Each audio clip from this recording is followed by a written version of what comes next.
বিসমিল্লাহির রহমানির রহিম। প্রিয় শিক্ষার্থীবৃন্দ, নিভৃত বাংলা চ্যানেলের পক্ষ থেকে তোমাদের সবাইকে একরাশ প্রীতি ও শুভেচ্ছা জানাচ্ছি। আমি মোহাম্মদ আসিফ করিম শিমুল, প্রভাষক বাংলা, সুলতান মাহমুদ ডিগ্রি কলেজ, বীজবাগ, সেনবাগ, নোয়াখালী। প্রিয় শিক্ষার্থীবৃন্দ, আজকের ভিডিওতে আমরা আলোচনা করব বাংলা ব্যাকরণের গুরুত্বপূর্ণ একটি টপিকস প্রকৃতি ও প্রত্যয়ের তৃতীয় পর্ব নিয়ে। ইতিমধ্যেই আমরা প্রথম পর্ব ও দ্বিতীয় পর্ব নিয়ে আলোচনা করেছি। আমরা ভিডিও ডেসক্রিপশনে প্রথম পর্ব ও দ্বিতীয় পর্বের লিঙ্ক দিয়ে দিব। তোমরা যারা তৃতীয় পর্ব শুরু করছো তারা অবশ্যই প্রথম পর্ব এবং দ্বিতীয় পর্ব দেখে নিবে, তাহলে তৃতীয় পর্ব বুঝতে সুবিধা হবে। প্রিয় শিক্ষার্থীবৃন্দ, প্রকৃতি ও প্রত্যয় এর তৃতীয় পর্বে আমরা আলোচনা করব কিভাবে প্রকৃতি ও প্রত্যয়ের বিশেষ করে সংস্কৃত কৃত প্রত্যয় নির্ণয় করতে হয় তার কিছু নিয়ম ও সূত্রাবলী নিয়ে। তোমরা যদি প্রথম পর্ব এবং দ্বিতীয় পর্ব দেখে থাকো তাহলে আজকের পর্ব তোমাদের কাছে খুবই সহজ মনে হবে। প্রিয় শিক্ষার্থীবৃন্দ, আমরা যখন প্রকৃতি ও প্রত্যয়ের দ্বিতীয় পর্ব নিয়ে আলোচনা করেছিলাম সেই মুহূর্তে আমরা একটা ছক তোমাদের সামনে উপস্থাপন করেছিলাম, যেখানে গুণ, বৃদ্ধি এবং ব্যঞ্জনের পরিবর্তন প্রক্রিয়া নিয়ে আলোচনা করা হয়েছিল। আমি বলেছিলাম যে এই ছকটি তোমাদের আগামী পর্বে বা আগামী ক্লাসে ভীষণভাবে প্রয়োজন হবে, তাই সেই ছকটি আমরা আবারও এখানে তুলে ধরার একটু চেষ্টা করেছি। আমরা যখন নিয়ম নিয়ে আলোচনা করব এই ছক থেকে বারবার আমাদের দেখতে হবে, এজন্য তোমাদেরকে বলেছিলাম যেন এই ছকটা তোমরা অবশ্যই মুখস্থ বা ঠোঁটস্থ করে নেওয়া। তো আমরা ছকটা থেকে আরেকটু দেখে নেওয়ার চেষ্টা করি। আমরা প্রথমে লিখেছি গুণ, তারপর বৃদ্ধি, তারপর ব্যঞ্জনের পরিবর্তন প্রক্রিয়া। তো গুণে যে বিষয়গুলো ছিল, এ থাকলে রস্বই বা দীর্ঘ ই, ও থাকলে রস্ব বা দীর্ঘ ও, অর থাকলে রি। বৃদ্ধিতে ছিল ওই থাকলে রস্বই বা দীর্ঘ ই, ও থাকলে রস্ব বা দীর্ঘ ও, আ থাকলে অ, আর থাকলে রি। এবং ব্যঞ্জনের পরিবর্তন প্রক্রিয়া ছিল ক থাকলে চ অথবা বর্গীয় জ, খ থাকলে ছ, গ থাকলে বর্গীয় জ, দ থাকলে ধ, ব থাকলে রস্বৌ, আর রস্বৌ থাকলে ব। আর বিশেষ দ্রষ্টব্য দিয়ে দেওয়া ছিল ধাতুর দ্বিতীয় বর্ণে র বা রেফ থাকলে পূর্ব বর্ণে রিকার হয়। তো শিক্ষার্থীবৃন্দ, আমরা দ্বিতীয় পর্বে মূলত পরিবর্তন প্রক্রিয়া আলোচনা করার সময় এই ছকটা তোমাদের সামনে দেখিয়েছিলাম। আজকে আমরা বিভিন্ন নিয়ম কানুন ভেঙে বিশ্লেষণ করে এই ছক থেকে কিভাবে আমরা প্রত্যয় নির্ণয় করতে পারি সেগুলো তোমাদের সামনে দেখানোর চেষ্টা করব। তো চলো প্রিয় শিক্ষার্থীবৃন্দ, আমরা আমাদের মূল আলোচনায় ফিরে আসি। আমরা প্রথম যে নিয়ম নিয়ে আলোচনা করব সেই নিয়মটা হচ্ছে শব্দের শেষে যদি অন্তস্থ বা অয় থাকে তাহলে অল প্রত্যয় হবে। খেয়াল করো, আমরা বলছি যে শব্দের শেষে কি থাকবে, যদি অন্তস্থ থাকে অথবা অয় থাকে তাহলে আমরা অল প্রত্যয় বসাবো। তো প্রিয় শিক্ষার্থীবৃন্দ, আমরা এখানে যে নিয়মটা আলোচনা করছি এই নিয়মটা অবশ্যই সংস্কৃত কৃত প্রত্যয়ের নিয়ম। তোমরা প্রত্যেকটা প্রত্যয় নির্ণয়ের ক্ষেত্রে এই নিয়মটা প্রযোজ্য হবে না, কিন্তু আমরা বলছি কি সংস্কৃত কৃত প্রত্যয়ের নিয়ম। তো আমরা এখানে বেশ কয়েকটি উদাহরণ দিয়ে শব্দ লিখেছি। দেখো, আমরা লিখেছি ভয়, জয়, ক্ষয়, ক্রয়। তো আমাদের নিয়মটা ছিল যদি অন্তস্থ বা অয় থাকে তাহলে আমরা অল প্রত্যয় ব্যবহার করব। তাহলে যেহেতু আমরা প্রত্যয়টা নিয়ে আগে কাজ করছি, প্রত্যয়ের একটা চিহ্ন দিয়ে দেব। এখানে আছে ভয়, ভ অন্তস্থ ভয়। তো এখানে যেহেতু অন্তস্থ আছে, আমরা অন্তস্থর জন্য কি লিখব, অল। অন্তস্থর জন্য আগে অলটা লিখে নিলাম। এখন খেয়াল করো, এখানে থাকছে কি, ভ। তো প্রিয় শিক্ষার্থীবৃন্দ, তোমরা জানো যে ভয় এই শব্দটার মূল শব্দ কিন্তু ভি।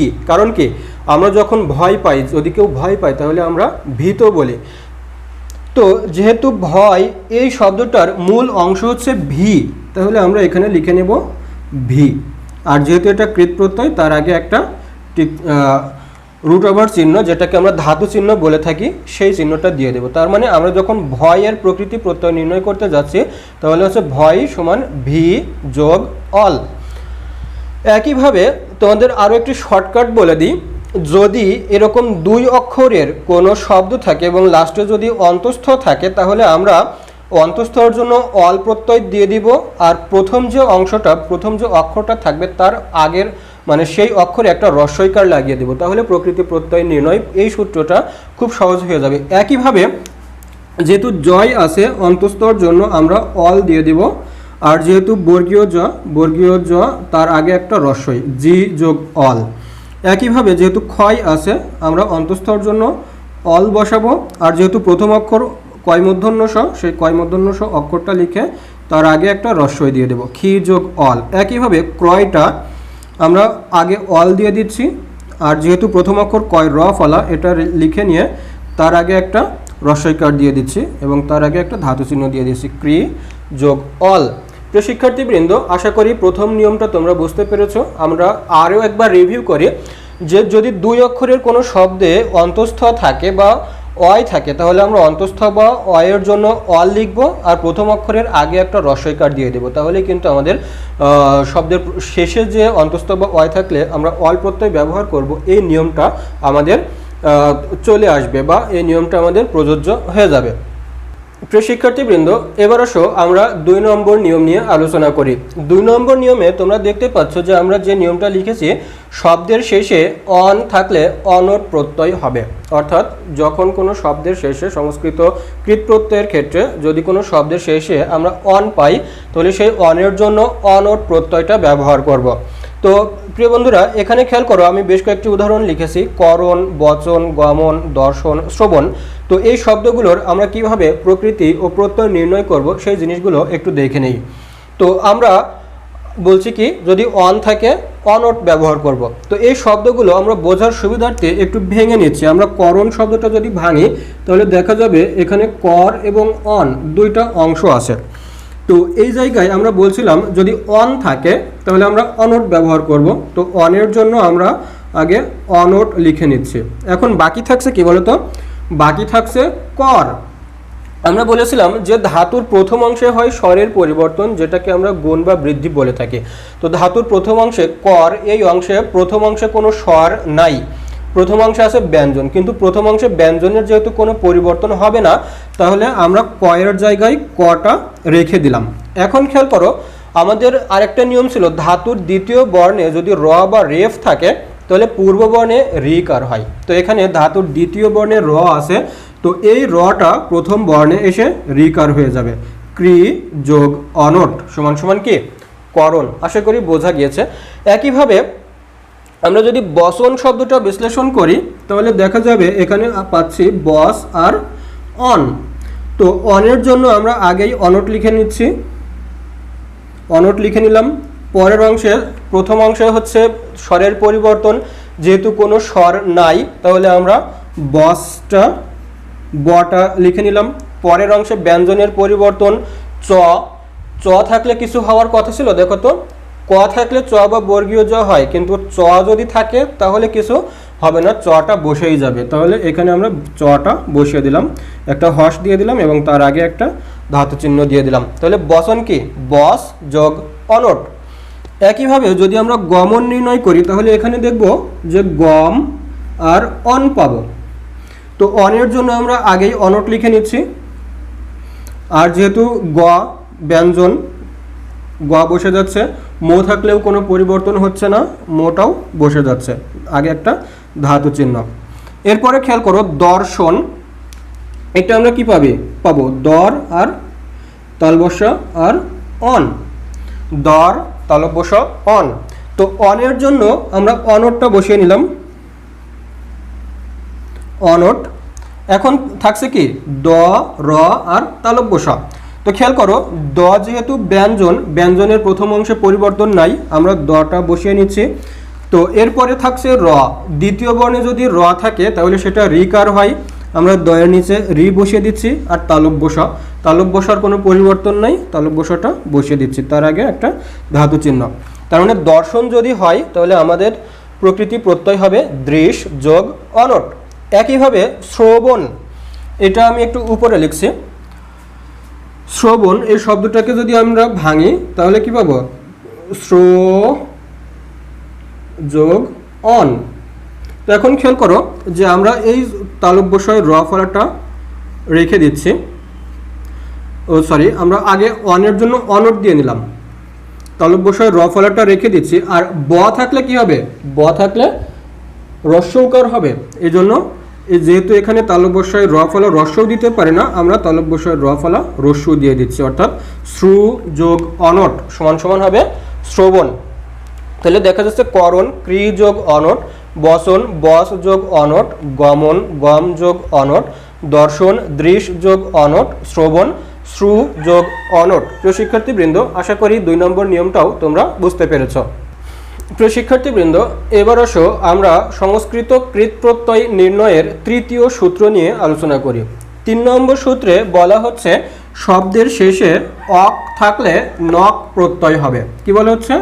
যদি অক থাকে তাহলে আমরা নক প্রত্যয় ব্যবহার করব। তো আমরা এখানে বেশ কয়েকটি উদাহরণ দিয়েছি। দেখো, আমরা লিখেছি কারক, দর্শক, পাশক, যোজক। তো এই শব্দগুলোকে আমরা বোঝার সুবিধার্থে একটু ভেঙে নিচ্ছি। কারক এই শব্দটাকে আমরা কি কি অংশ পাবো যদি ভাঙি? কার পাবো আর অক পাবো। তো আমরা যেহেতু অকের জন্য নক ব্যবহার করছি, অকের জন্য আমরা আগে নকটা লিখে নিলাম। এখন খেয়াল করো, কার বলা হচ্ছিল যে প্রথম অংশে স্বরধ্বনির পরিবর্তন। তো এখানে দেখো, কা লিখতে গেলে একটা আ আছে, আর যদি আ থাকে তাহলে কি হচ্ছিল? আ থাকলে অ হচ্ছিল। ওই জন্য যেহেতু কা আছে আমরা শুধু ক লিখব, আটা বাদ দেব। আর কি ছিল? দ্বিতীয় বর্ণে যদি র থাকে সেটা রিকার হবে। তো আমরা দ্বিতীয় বর্ণের রটা রি নিয়ে চলে আসছি। তার মানে যদি আমরা কারকের প্রকৃত প্রত্যয় নির্ণয় করি তাহলে পাবো ক্রি যোগ নক সমান সমান কারক। একইভাবে দর্শক এই শব্দটাকে আমরা যদি ভাঙি তাহলে পাবো দর তলব্য স এবং অক। অকের জন্য আমরা ব্যবহার করছি নক। দ যেহেতু ব্যঞ্জন, দটা বসে যাবে। র দ্বিতীয় বর্ণে ছিল রিকার হয়ে যাবে, পরের তলব্য স এখানে বসে যাবে। দৃশ যোগ নক সমান সমান দর্শক। পাশক এই শব্দটাকে যদি আমরা বিশ্লেষণ করি তাহলে কি পাবো? পাস অক। অকের জন্য আমরা ব্যবহার করছি নক। তো এখানে আছে পাস, স্বরের পরিবর্তন, স্বরে আ আছে, তার মানে আ থাকলে অ হবে, তার মানে শুধু প হবে। আর চ থাকলে কোনো পরিবর্তন নাই, চটা বসে যাবে। পস যোগ নক সমান সমান পাশক। এখানে আসো যোজক। আমরা এখানে যদি বিশ্লেষণ করি তাহলে কি পাবো? যোজ আর অক। তো অকের জন্য আমরা নক রাখছি। আর যোজ এই শব্দটা যদি আমরা এখন গুণ এবং বৃদ্ধি দিয়ে ভাঙি তাহলে দেখব এখানে অন্তর্জয়ে ওকার আছে। ওকার থাকলে কি হবে? ও থাকলে রস্বও বা দীর্ঘও হবে। তাহলে অন্তর্জ ব্যঞ্জনটা আমরা বসিয়ে নিলাম আর ওকারের জন্য রস্যকার দিয়ে দিলাম। পরে হচ্ছে বর্গীয় জ। জুজ যোগ নক সমান সমান যোজক। তাহলে কি আসলো এখানে? প্রকৃতি প্রত্যয় আমরা যদি দেখি শব্দের শেষে অক থাকলে নক প্রত্যয় ব্যবহার করছি, সেই হিসেবে কারক শব্দটার ভাঙলে আসছে ক্রি যোগ নক, দর্শক শব্দটা ভাঙলে আসছে দৃশ যোগ নক, পাশক শব্দটা ভাঙলে আসছে পস যোগ নক এবং যোজক শব্দটা ভাঙলে আসছে জুজ যোগ নক। প্রিয় শিক্ষার্থীবৃন্দ, আশা করি 3 নম্বর নিয়মটাও তোমরা বুঝতে পেরেছ। প্রিয় শিক্ষার্থীবৃন্দ, এবার আসো আমরা 4 নম্বর নিয়ম নিয়ে আলোচনা করি। 4 নম্বর নিয়মে আমরা দেখতে পাচ্ছি যে শব্দের শেষে যদি তা বা ধা থাকে তাহলে ত্রিশ প্রত্যয় ব্যবহার করব। কি হচ্ছে? তা বা ধা থাকলে ত্রিশ প্রত্যয় ব্যবহার করব। তো এখানে আমি বেশ কয়েকটি উদাহরণ লিখেছি, নেতা, মাতা, কর্তা, যোদ্ধা। তো আসো আমরা এইগুলোকে একটু বিশ্লেষণ করি। এখানে নে আছে আর তা আছে, তার জন্য আমরা আগেই 30 লিখে নিচ্ছি। আচ্ছা, এরপর আসো প্রথম অংশ হচ্ছে স্বরের পরিবর্তন। স্বর আছে এ, এ থাকলে কি ছিল? রস্বই বা দীর্ঘই। যেহেতু নেতা, এটা নেতার ক্ষেত্রে আমরা নি ব্যবহার করব এবং সেখানে দীর্ঘইকার হয়, অর্থাৎ নি যোগ 30 সমান সমান নেতা। এ থাকলে রস্বই বা দীর্ঘই, এখানে দীর্ঘইকার ব্যবহার করা হচ্ছে। এরপর আসো মাতা। মাতাটা কি হবে? তার জন্য আগে 30 লিখে নিচ্ছি। আর এখানে মা শব্দটা এমন একটা বিষয় যাকে ভাঙা বা বিশ্লেষণ করা যায় না। মা তো মাই হয়, এই জন্য মা আকার থাকা সত্ত্বেও শুধুমাত্র মো হবে না, আ থাকলে অ হইতো, কিন্তু মা এমন একটা সেন্সিটিভ বিষয় যেটাকে আর ভাঙা বা বিশ্লেষণ করা যায় না, যার কারণে মা মাই থাকবে, মা যোগ 30। আচ্ছা, এরপরে কর্তা এই শব্দটাকে যদি আমরা ভাঙি তাহলে পাবো কর আর তা। তো তার জন্য আমরা আগেই 30 লিখছি আর কটা থেকে যাচ্ছে, দ্বিতীয় বর্ণের র আছে, রর জন্য রিকার হচ্ছে ক্রি যোগ 30 সমান সমান কর্তা। এরপর আসো যোদ্ধা। এই শব্দটাকে আমরা যদি ভাঙি তাহলে কি পাবো? যোধ আর ধা, বলা হচ্ছিল তা বা ধা থাকলে 30 হবে, তো আমরা ধায়ের জন্য আগেই 30 লিখে নিচ্ছি। আর থাকছে যোধ, এখানে স্বর আছে কি ও, ও থাকলে কি হচ্ছিল হ্রস্ব উ বা দীর্ঘ উ, তাহলে আমরা ব্যঞ্জনটা রেখে দিলাম, ওর জন্য উ দিলাম। আর দ্বিতীয় অংশে হচ্ছে ব্যঞ্জনের পরিবর্তন, দ থাকলে কি হচ্ছিল, দ থাকলে ধ হচ্ছিল, এই জায়গায় যুধ যোগ 30 সমান সমান যোদ্ধা। প্রিয় শিক্ষার্থীবৃন্দ, তোমরা আবারও এই জিনিসটা একটু বুঝে নাও। আমরা যোদ্ধা যখন বলছি তখন এইটাকে যদি আমরা সিলেবল হিসেবে ভাঙি তাহলে পাবো যোধ আর ধা।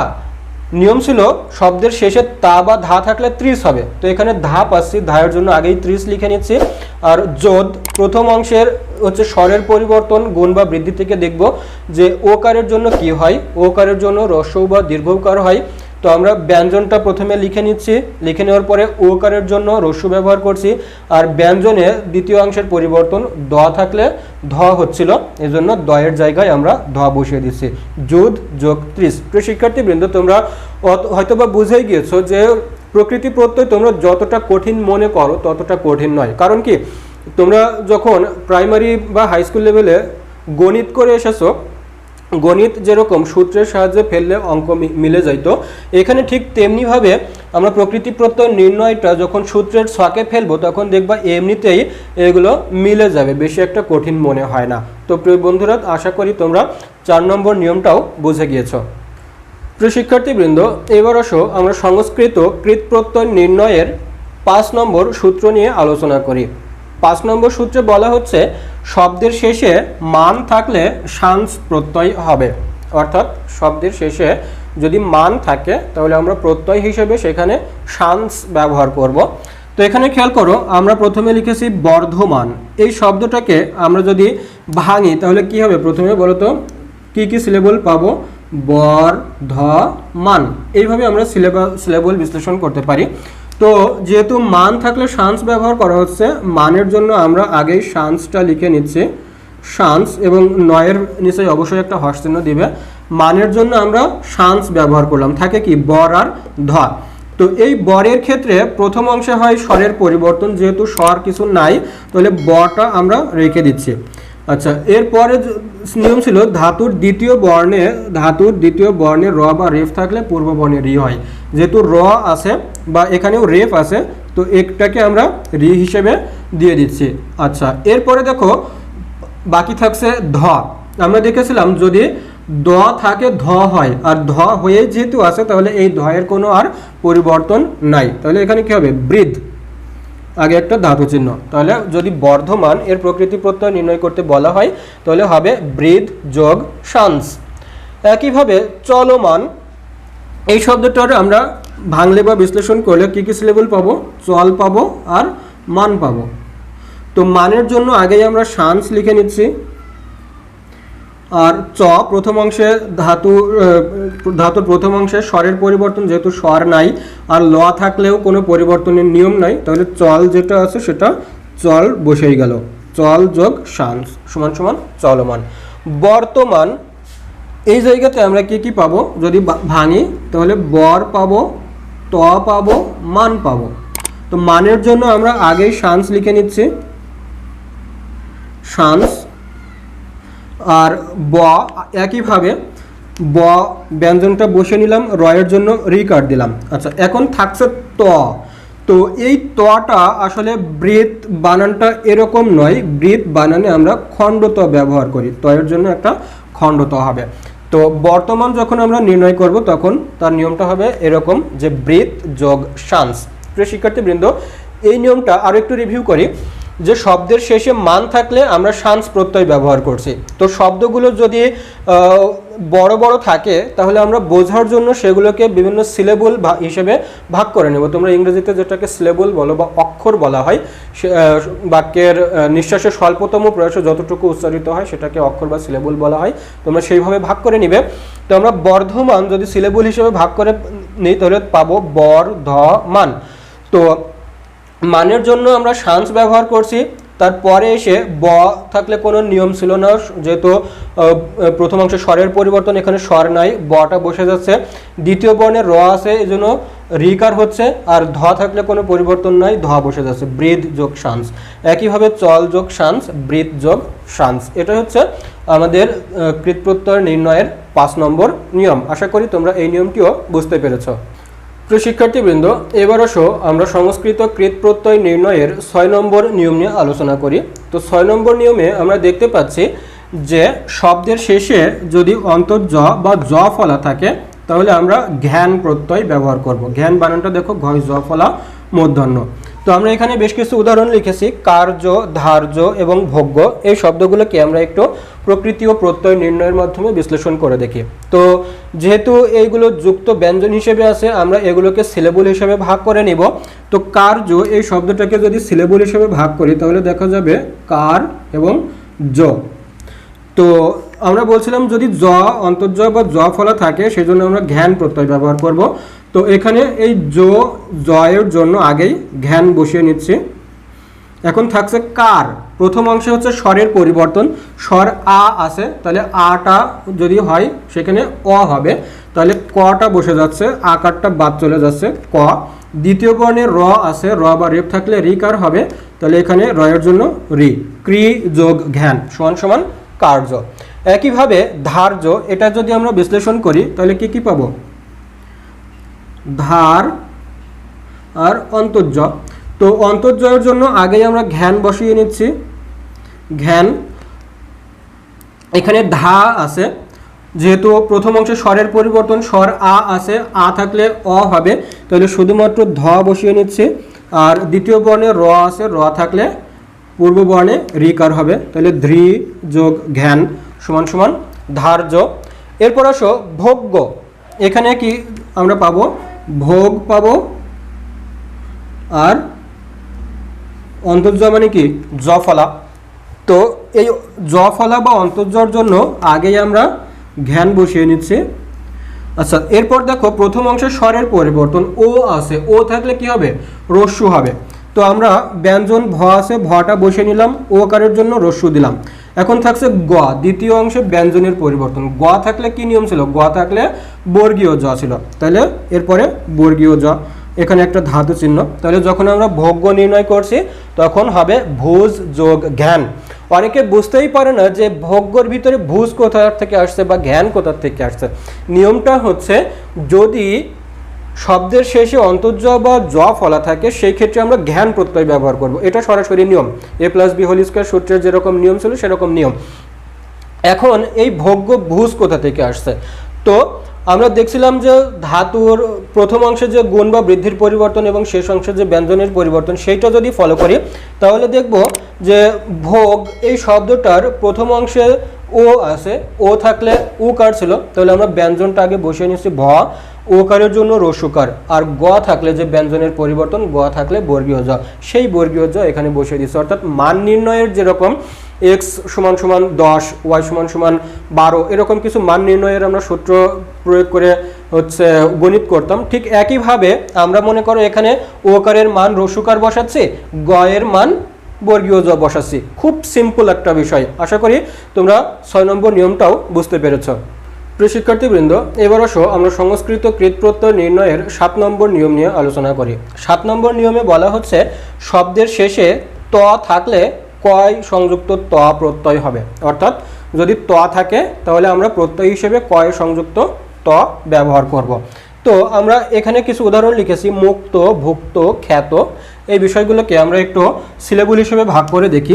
মুক্ত এই শব্দটাকে সিলেবল হিসেবে ভাগ করলে আমরা পাই মুখ এবং ত। তো এখানে তয়ের জন্য আমরা কয় ত ব্যবহার করে নিচ্ছি, তয়ের জন্য আগে কয় সংযুক্ত ত বা কয় ত ব্যবহার করে নিচ্ছি। এরপরে আসে মুখ এই শব্দটা প্রথম অংশে স্বরের পরিবর্তন, রস্যু থাকলে কি ছিল, যদি রস্যুতে কোনো নিয়ম কিন্তু নাই, তার মানে আমরা এখানে ময় রস্যকার রেখে দিচ্ছি। দ্বিতীয় অংশে ব্যঞ্জনের পরিবর্তন, ক থাকলে কি ছিল, ক থাকলে চ অথবা বর্গীয় জ ছিল। তো মুক্ত এই প্রত্যয়ের যে মূল প্রকৃতি সেটা কিন্তু হচ্ছে মুস, এখানে চ হয় না, মুস, মুস যোগ কয়ত সমান সমান মুক্ত। তার মানে এই চটা কোথা থেকে আসলো, চটা আসলো ক থাকলে চ বা বর্গীয় জ হতো, সেখান থেকে চ আসছে। আচ্ছা, একইভাবে যদি ভুক্ত আমরা ব্যবহার করি, ভুক আর তো, তো তয়ের জন্য কয় সংযুক্ত ত রেখে দিচ্ছি।